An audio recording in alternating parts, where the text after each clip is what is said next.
So what's up? It's Beatty. Today we are going to be talking about pelvic floor health and ejaculation delay. So, I know I said we'd be talking about abs and cardio for being a better lover, but I didn't feel like filming in the gym just yet for that.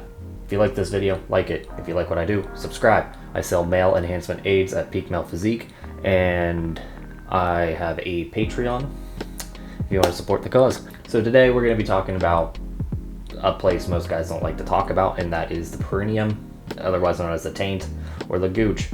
Let's try to just stay objective, not worry about the sexuality with it. If you're worried about that, I personally don't care, but I know some guys get weirded out about that. That being said, we are mainly focusing on these little muscles that control the ins and outs of your orifices down there. So that would be like your urethra and anus, and as well as the reproductive organs, so your testes and the little glands that surround it. So like your prostate, your Skene's glands, etc.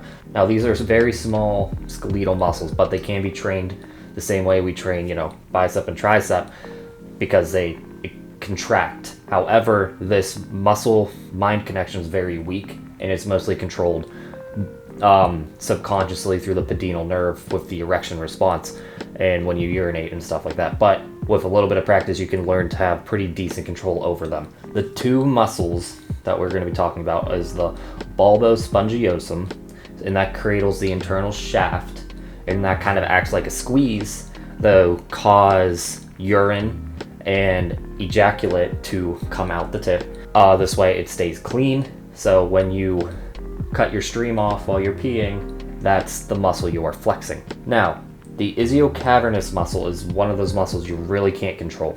The iliocavernous muscle is what causes erections.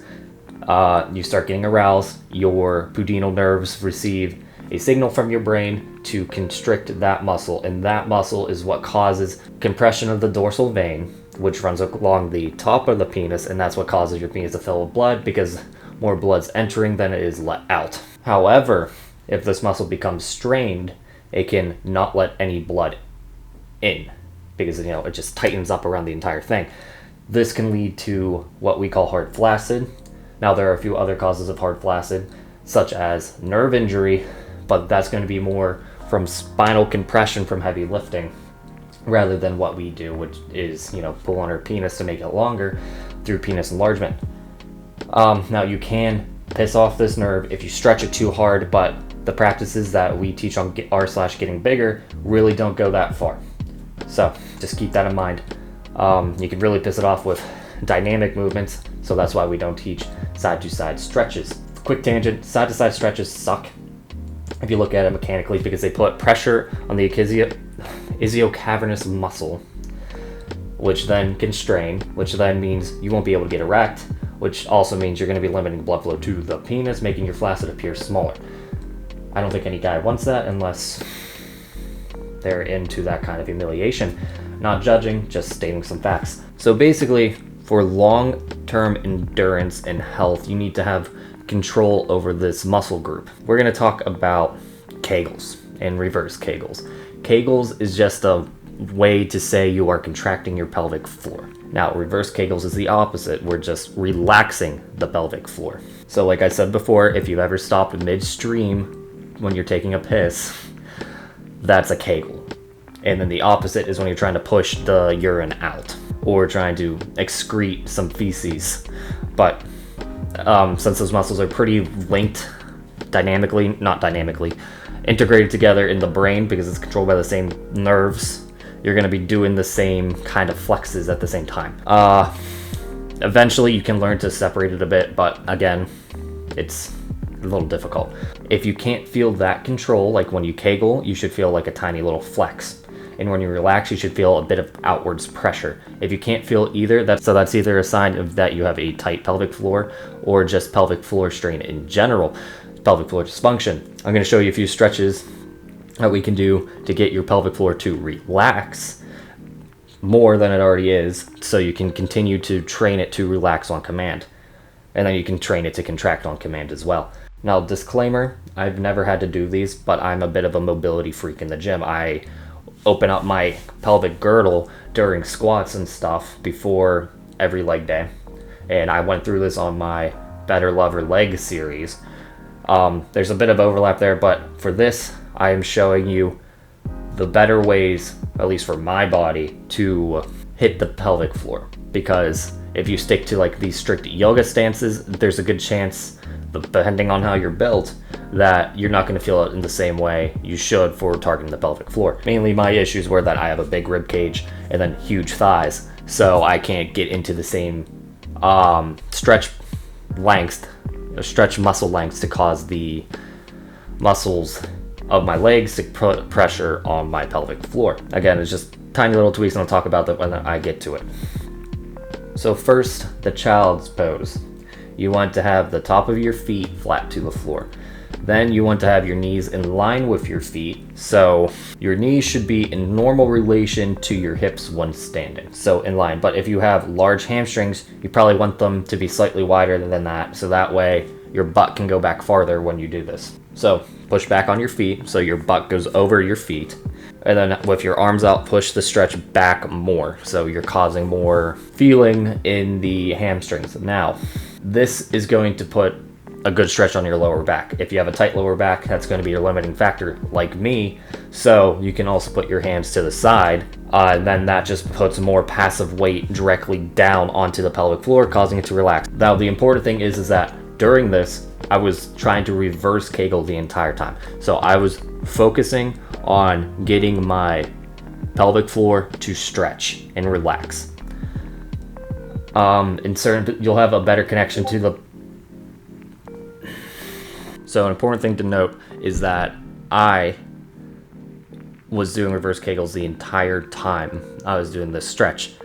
Now, as I go on, you'll have a better muscle-mind connection to your pelvic floor in certain positions compared to others. If you're putting too much strain on one muscle, you're not going to be able to connect as well to the pelvic floor. So that's why I did some of these modifications, so I could get a better muscle-mind connection. So keep that in mind. Play around with your form a little bit as we move forward. Frog pose. Very similar to child's pose, except your knees are out wide, and unlike in my Better Lover Legs video, you want to have your feet out in line with your knees. This might be very uncomfortable for some of you, depending on your knee flexibility and ankle flexibility, so it's not as important to get it perfect again. It's about making sure you can apply the appropriate stretch to the pelvic floor. So yeah, rock back, go until you feel a slight strain on your pelvic floor, and then try to push yourself down. This will put more tension on the pelvic floor than, say, your hip flexors.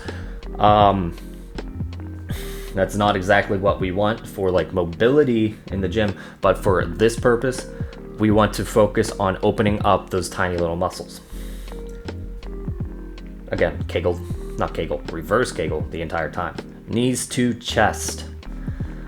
What you're gonna do is lay flat. You are going to bring literally just your knees to the chest while keeping your back as straight as possible against the floor. You should not be lifting your back up at the base, but your hips. So that would depend on your own back flexibility. You'll be able to tell when your butt comes off the floor.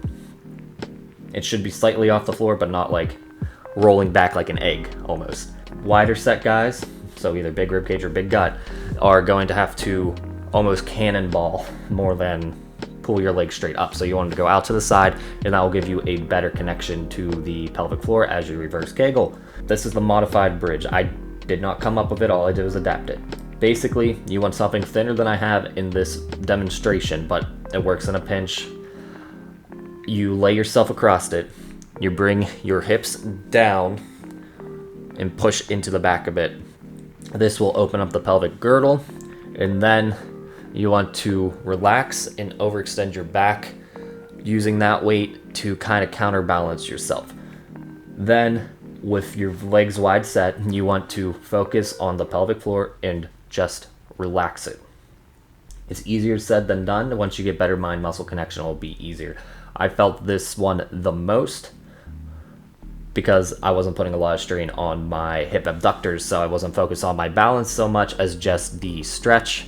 But again, Everyone's built different. That's why I'm giving you a few options. And it might be a good idea before all these stretches to go to the bathroom first, because you are trying to relax these muscles that control the ins and outs, and I'm just going to leave it at that. So now that we have a general idea of how to stretch out the pelvic floor, we're going to talk about learning how to control it. So Kegels and reverse Kegels, as I touched on a bit beforehand, it's important to remember that these things need to be in balance. So every set of Kegels you do, you want to have a set of reverse Kegels later on to make sure that you're not overly tightening this group. That's the issue with, let's say, very heavy lifters that never do mobility training. Eventually their pelvic floor is just going to be super tight, therefore they're going to have a small flaccid, and then they're probably going to ejaculate prematurely because of this. Now, I'm not shaming them for performance issues. Everyone can have them, but if a little bit of forethought, they could have avoided this completely. So what I did to train my pelvic floor and stamina is I did Kegels to failure, 3 to 5 sets throughout the day. I did this in high school. So like if I was standing in line for lunch, I would just sit there and Kegel and no one knew, except for my best friend because we joked about it, but that's besides the point. And then if I would do it now, I would do the reverse Kegels along with it, but this would be at a later time because right now it's going to be super contracted. We want it to relax a bit so you can relax it as far as you possibly can. For these Kegels, you're going to do a little bit of a progression. You're going to start with 1 second holds, and then after a few weeks, you're going to try 3 seconds holds, 5 second holds, 10 second holds. If you can do 10 second holds, you basically have full control over those muscles. So you probably don't need to work them further, because then it's just like, why do you want to be able to hold a Kegel for 30 seconds? There's no real point in it. Old wives' tale is that if you can hold a Kegel for 10 seconds, you will be able to control your orgasm. Kinda. It just means you have enough control to realize when you're about to ejaculate, because no one really has that much control over their orgasm unless they have like very strong muscle connections and just very strong imagination in general to get themselves to the point of arousal to release. So keep that in mind. You're never going to be able to like ejaculate on command unless you're one of these special individuals, but you can get to the point where you have very good control over your own body, so to say. Now, as for the reverse Kegels to balance out your pelvic floor, you're going to need to push out and hold for about 5 seconds. And then that's 5 seconds per rep, so about 60 seconds per set. Again, you want to do this between 3 to 5 times a day. The more the better. The more often you do it, the better control you'll have over it. But again, you don't need to go crazy.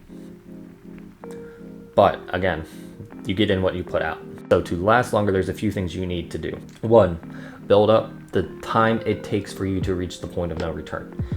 2, identify that tipping point, which is the point of no return. And 3, learn how to ride out that tipping point. So first thing is learn when you can't stop yourself from orgasming, essentially. This is where edging comes in. This is where you do controlled masturbation with a toy or with your hand. It doesn't really matter. I recommend getting a toy so you don't get something called death grip, which I'll talk about in a minute. But all you do is you build yourself up to the point of maximum arousal, ride it out as long as you can, slow down when you reach the point of no return, and then when you are literally at your tipping point, you stop and repeat. Okay? It will take a few sessions to get used to it, learn your ins and outs, and eventually you'll notice that you're lasting longer, getting to the point of no return. Your point of no return is easier to identify, and you then will be able to apply more pressure longer when you're closer and closer to your tipping point, making sex better for you and your partner because you're at the maximum state of arousal. Now, this will also train erection quality because you're literally teaching yourself to have a boner longer. It's kind of like dick cardio. But yeah, it's really simple in practice. It just takes a bit of time to get it right. And you can do this indefinitely technically, but In my experience, there's no point to be able to control yourself for more than 30 minutes because your partner is going to start getting frustrated that they can't get you to orgasm. Yeah, it's cool to be an Iron Man, but in my experience, it's not worth the frustration for your partner. So I touched on death grip. Death grip is when you can only masturbate or ejaculate through masturbation with your hand. Nothing else will give you that stimulation. Normally it's tied with porn as well. However, it is reversible. I had this for a bit when I first started having sex because I never knew what a vagina felt like. So basically, that's all I ever knew, and it took me about a month to get to the point where I was able to ejaculate through sex. It was a little embarrassing. I started getting worried about 2 or 3 weeks in. Eventually it worked itself out. What you can do is drop your hand, get a masturbating toy, and stop the consumption of porn for a bit. Porn is a double-edged sword. I'm probably going to do a video on that eventually. But yeah, eventually you can get good enough at this to ejaculate an orgasm when you want. But again, that can become an issue because A, it might accidentally turn into death grip. B, it can make your partners feel not sexy because they can't get you to ejaculate, and it can make sex go for too long, making it even more taxing on the receiver. Like again, I used to be able to go as long as one, but it was literally hurting my wife's self-esteem, so I just stopped training stamina, and I believe our sex life got better for it, and she feels better about herself. And again, this is about communication between your partner more than anything. Some partners like when their man pre-ejaculates because that makes them feel sexy and empowered that they can do that. They don't need to cause much sensation to them to get them to go over the edge. With lasting too long and lasting too short, it can cause frustration for both parties involved. So it's about finding that balance. We put too much pressure on ourselves in the bedroom. Sex is supposed to be fun, exciting, and honestly sloppy. So if it doesn't look like it does in porn, that's fine. It really wasn't supposed to in the first place. Just relax, try to enjoy it, don't take it too seriously. I am guilty of taking sex too seriously, and over the past year or two, I've been better at getting casual with it. This came from my own insecurities that I'm honestly still working on. I think we're all still working on them. But once you overcome those mental limits that you created for yourself, your life will literally get better, and then you can bring more joy and happiness to the people around you. I don't like talking all lovey-dovey, but this is just things I've noticed since I've stopped taking myself so seriously. And if you're still worried about coming too early, make the focus solely on your partner. Nothing about the sensation, just seeing how they react, seeing what they want, and trying to serve their wishes. This is going to it's going to change your perspective, basically. So you're less focused on what's going on to you and what's going on to them, thus dulling the sensation a bit for yourself. And on top of that, you don't necessarily need to get them to come via penetration. Sure, it's nice, but you have 10 fingers, a tongue, and a whole plethora of possible sex toys. So if you just get creative, relax, more importantly, you can satisfy your partner with relative ease. So I think that covers it. You want to make sure you have your pelvic floor easily relaxed and control it through flexion. You want to be, if you have issues with pelvic floor health right now and can't really relax and control it, you want to do those stretches I showed. And finally, don't take yourself too seriously in the bedroom. It's not worth it. I think that covers it. I hope you learned something. Again, like and subscribe. Obviously, comment if you learned something. If you want to share your thoughts, go right ahead. Peak male physique for penis enlargement aids. Again, not needed, but they can help. And I have a Patreon.